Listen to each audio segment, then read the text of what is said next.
Uma história que já deveria estar encerrada há 5 anos, mas que continua rendendo muita discussão.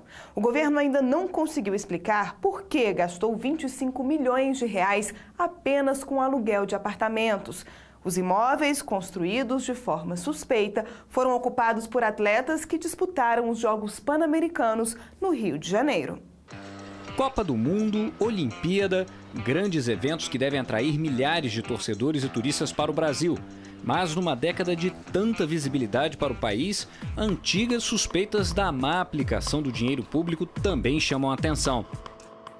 Os Jogos Pan-Americanos do Rio de Janeiro, realizados em 2007, por exemplo, ainda não acabaram, pelo menos para o Ministério Público Federal. Os procuradores acusam a empresa responsável pela construção da Vila dos Atletas de enriquecimento ilícito.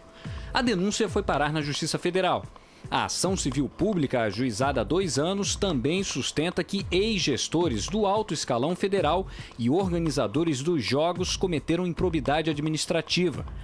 O principal questionamento é quanto aos 25 milhões de reais que o governo pagou de forma antecipada à construtora. Foi uma espécie de adiantamento de 10 meses de aluguel dos 1.480 apartamentos da Vila do Pan. A verba, gasta 3 anos antes do evento, saiu de um convênio firmado entre o Ministério do Esporte, o Comitê Organizador dos Jogos e a Caixa Econômica Federal. Na época, uma análise do Tribunal de Contas da União constatou irregularidades no repasse e ainda apontou a omissão dos gestores envolvidos. É que o acordo teria sido fechado a partir de valores estimados pela construtora sem a realização de um orçamento prévio por parte do Estado. Além disso, os responsáveis teriam ignorado um cálculo mais barato da própria Caixa Econômica, que estimou o preço total dos aluguéis em 15 milhões de reais. Ninguém aluga um imóvel e paga antecipadamente 3 anos antes. Acredita-se o Ministério Público que esse valor foi usado, inclusive, para financiar a construção desses imóveis na Vila do Pan. Em momento algum houve processo licitatório. A Justiça Federal chegou a bloquear todos os bens dos denunciados, inclusive da empresa responsável pela obra, que recorreu da decisão. No último pronunciamento, o Tribunal Regional Federal da 2ª Região atendeu parcialmente o pedido dos empresários. Limitou o bloqueio a aproximadamente 7 milhões de reais, valor do prejuízo calculado para os cofres públicos. O advogado da construtora nega enriquecimento ilícito. E ela, na sua liberdade de contratar, uma construtora que fez outras avaliações na época e ela entendeu que o preço correto seria 25 milhões de reais. E realmente eles aceitaram esse valor. Então, a princípio não houve nenhuma irregularidade da empresa. O impasse na Justiça teve ainda uma outra consequência. A empresa não conseguiu entregar a escritura definitiva para 400 compradores que quitaram os apartamentos da vila, situação que provocou uma onda de desistência na compra dos imóveis. Hoje, 200 ações de rescisão de contrato estão na Justiça. E os problemas não são apenas jurídicos, são de engenharia também. Desde a inauguração do condomínio em 2007, alguns pontos do solo afundaram e causaram estragos. A gente vai entrar agora num dos piores pontos aqui da vila.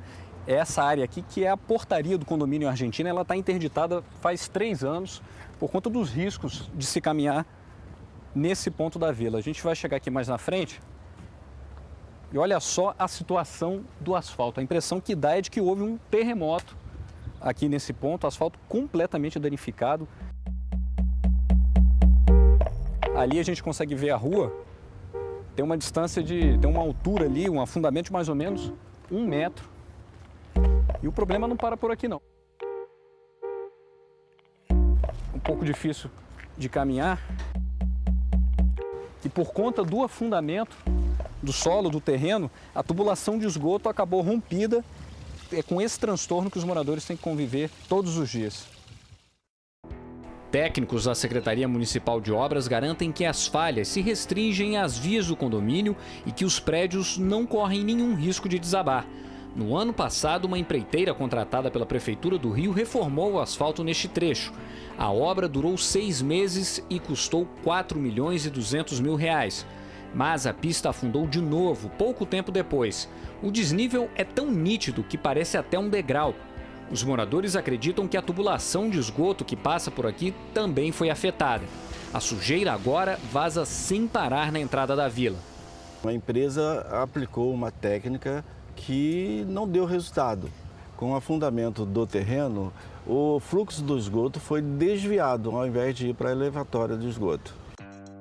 A mesma empresa foi escolhida mais uma vez para fazer uma nova intervenção no local.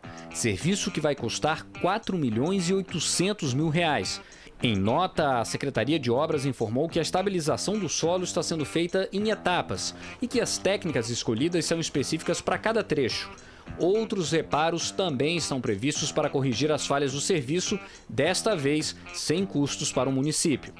Nós queremos que eles façam tudo em torno da vila, que sane esses nossos problemas, para que o nosso imóvel venha a ter valor no mercado. O PAN ainda vai render muitas histórias. Gastos com as cerimônias de abertura, encerramento e até a compra das medalhas também são investigados pelo Ministério Público, que já está de olho nos próximos eventos. As coisas são feitas aqui no Brasil sempre no último ano, sempre. E aí entra as questões de inexigibilidade de licitação, dispensa de licitação, porque eles não têm tempo para fazer. Então, vamos deixar tudo para cima da hora, como sempre?